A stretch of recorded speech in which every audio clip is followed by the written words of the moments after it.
All right, what's going on, guys? Graham G. Matthews here with FanSided Daily DDT.com. And coming up this Sunday on A&E, the latest episode, Biography WWE Legends. We've seen a slew of them in the last 2 months, from The Undertaker, Goldberg, DX, Edge this past week. This upcoming episode tackling Rey Mysterio, Sunday, August 28th at 8 p.m. Eastern. Ray, what's going on, man? Thanks for taking the time.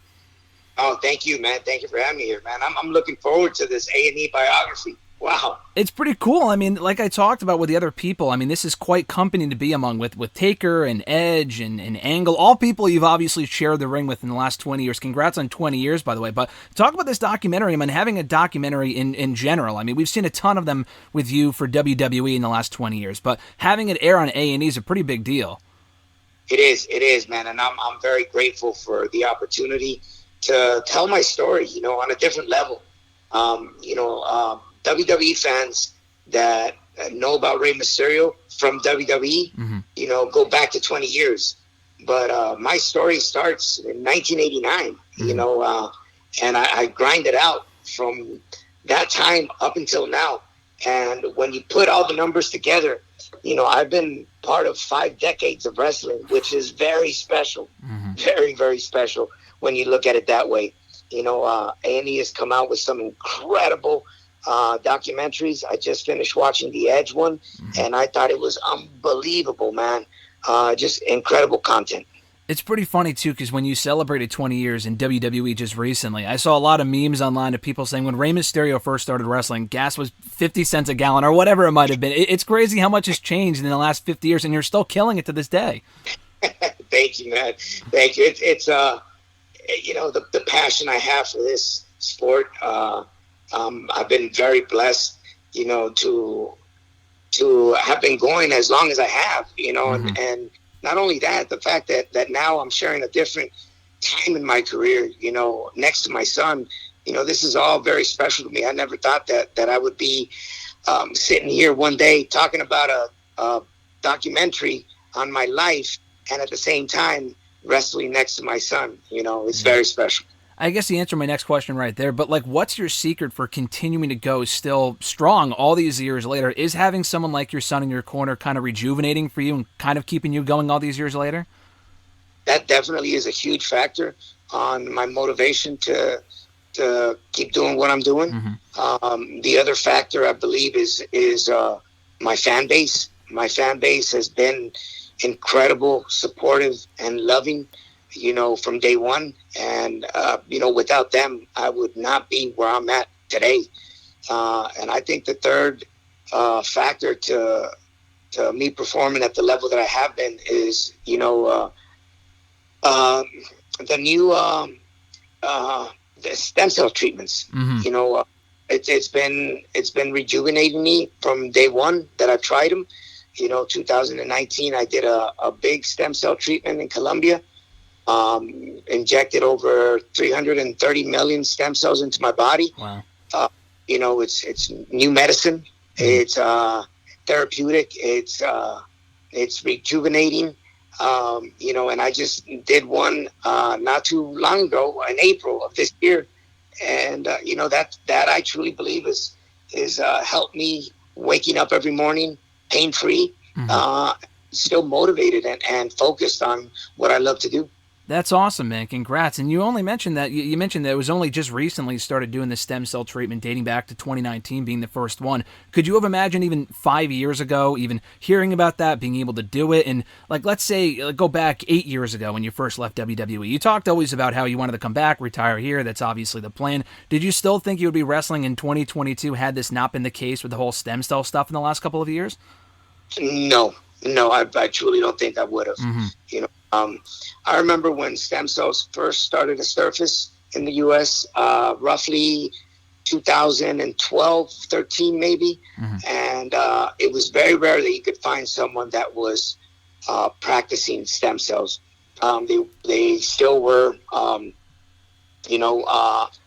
legal in the U.S. And you had to do your own research and figure out where and how beneficial they were. Of course, 2014, I started to try out stem cells for the first time, and I believe it was in LA.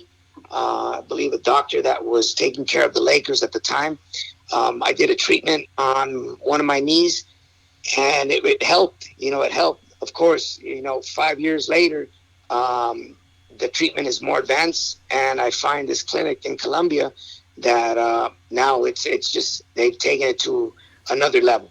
And I think thanks to the treatments that I've done and to my awareness of how to take care of my body, and not just with the stem cells, but my diet, cryotherapy, sauna, all these factors that play a big role on my performance up to this day. That's awesome. And like I said, it's apparent that it's working, too, because we see every week on Raw doing still this crazy stuff with your son and Edge, too. So it's cool that we have, like, the best of the past, present, and future of your career, and starting out with Edge, teaming with him 20 years ago within mere months of you arriving the company. And now you're still finding yourself on the same side of the ring a little bit, even 20 years later on Raw. It's a cool comparison, and having your son there as well. Oh, without a doubt. And the fact that, my son was able to have his first match in front of a live audience next to his old man and next to Edge. Edge has been an important role, in my career with WWE, becoming tag team champions and just traveling together and creating this bond, this friendship that has meant the world to me. Now, being able to share that with my son, now as an adult, as a young man, 25 years old, picking knowledge out of Edge, and learning how to improve his in wrestling skills has been tremendous, man. I've really enjoyed it very much. Yeah, and Dominik has obviously learned a lot just aligning with him, yourself, his father, of course, and having Edge in his corner. Not bad company to be among, which is pretty cool for him this early in his career. And you guys have been teaming pretty consistently in the last 2 years now. It started during the pandemic. He had his first match, I think, almost maybe exactly 2 years ago, either today or tomorrow, for when we're talking right now, August 22nd. I think it was at SummerSlam 2020 with Rollins, that fantastic match. So it's pretty cool to celebrate that anniversary as well. Since then, like I said, you guys have gone strong. SmackDown Tag Team Champions. You've been on SmackDown. You've been on Raw. You mentioned recently, I know you want to have a match with them at some point. It might be an attractive match to have at some point. That hopefully will not be until later down the road. In the last 2 years, has there been any serious talks of you guys going your separate ways, either it be from you or from the company, and you've been like, might not be the time for it right now? I truly believe that the time is getting close to him, like, going his own direction, and myself in my own direction as well. I think, any positivity that he could have picked up from me has happened in the last 2 years. I think that connection is now established. They know who Dominik is, and I think it's time for him eventually to kind of part his own ways and become his own man, create his own path, and I'm hoping that it's not too far away for him to eventually do that. I think everything that he was able to learn by my side has already happened. Now it's time for him to learn on his own and figure it out. And anytime he has a question, he knows I'm going to be here for him. So, and his peers as well. He knows that he can count on his peers to get advice or to get a certain direction on where he needs to go.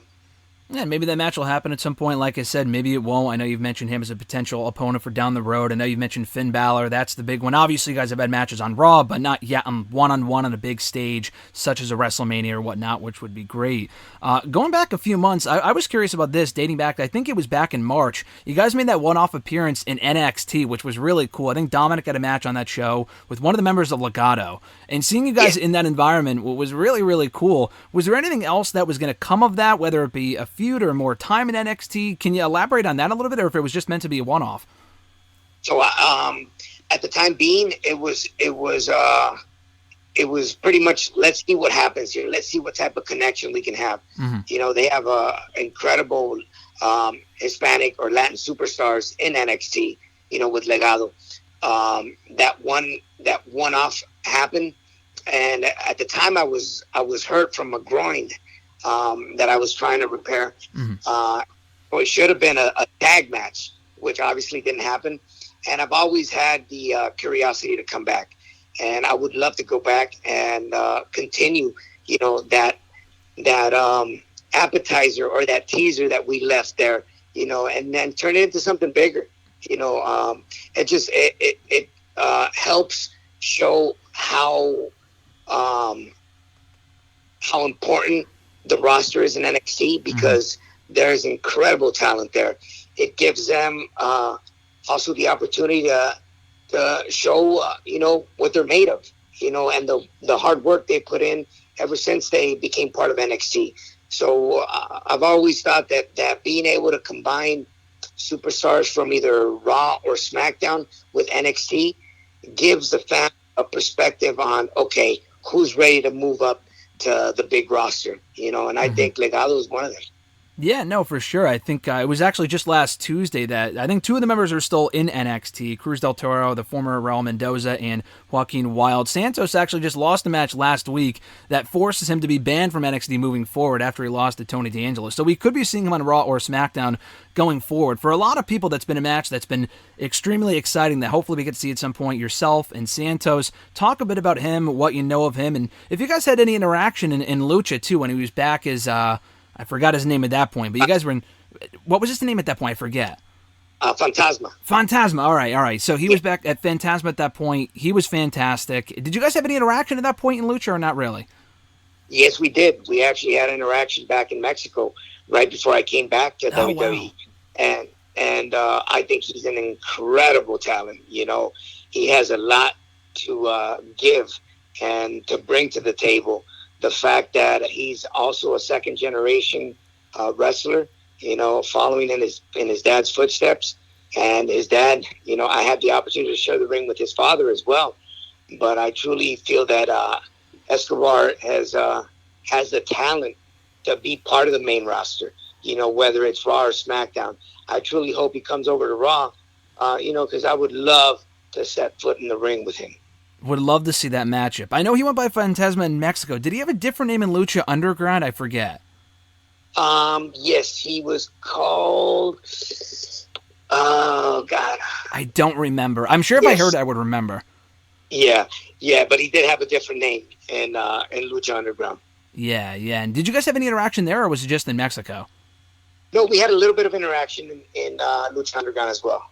Oh, nice. Yeah, hopefully at some point that's a match that we get to see on Monday Night Raw. But as we wind down here, just talking about your anniversary, like I said, we celebrated 20 years of Rey Mysterio in WWE just recently, which was very exciting. I think a lot of people forget it was actually on your 9-year anniversary back in 2011. You won the WWE Championship on that show, exactly 9 years removed from your WWE debut, beating The Miz before losing it to John Cena.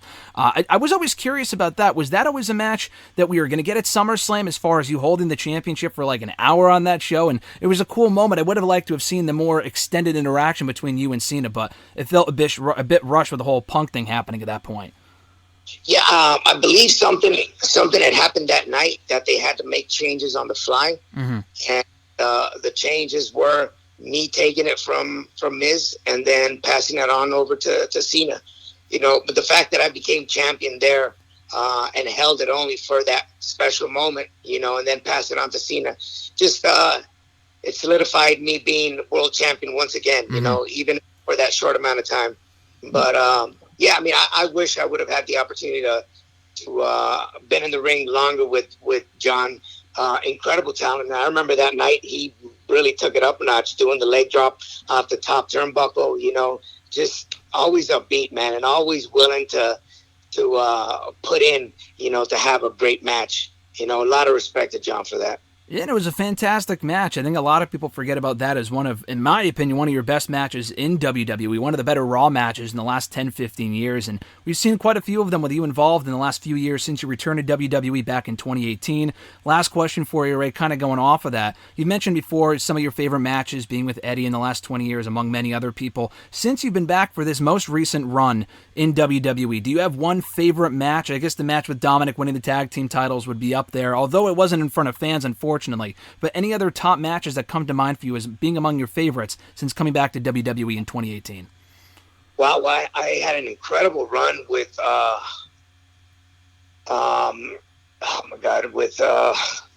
went blank because I was trying to remember the name for Asma from Lucha Underground. Flair's husband, with Charlotte's husband. Oh, with Andrade. Yes. Andrade, yes. Andrade. Coming into WWE at that time, there's several guys that I hadn't wrestled before. Shinsuke was one of them, and I had my debut match with Shinsuke. And then, of course, the 2 out of 3s that I had with Andrade were, man, it was some of the special ones that I had coming back. Wrestling with Andrade made it feel like wrestling Eddie. That's how special it was working with him. So I enjoyed that very, very much. Yeah, some of those matches on SmackDown back in, I think it was 2019, those were fantastic. I remember those very vividly. And hopefully many more matches to come as well. But before then, like I mentioned, Biography, WWE Legends, the Rey Mysterio special, coming up on A&E this Sunday, August 28th, 8 p.m. Eastern. Ray, thanks so much for the time, man. Always a great time chatting with you. I appreciate it, dude. Thanks so much. Thank you very much, man. I hope you enjoy this A&E Biography, man.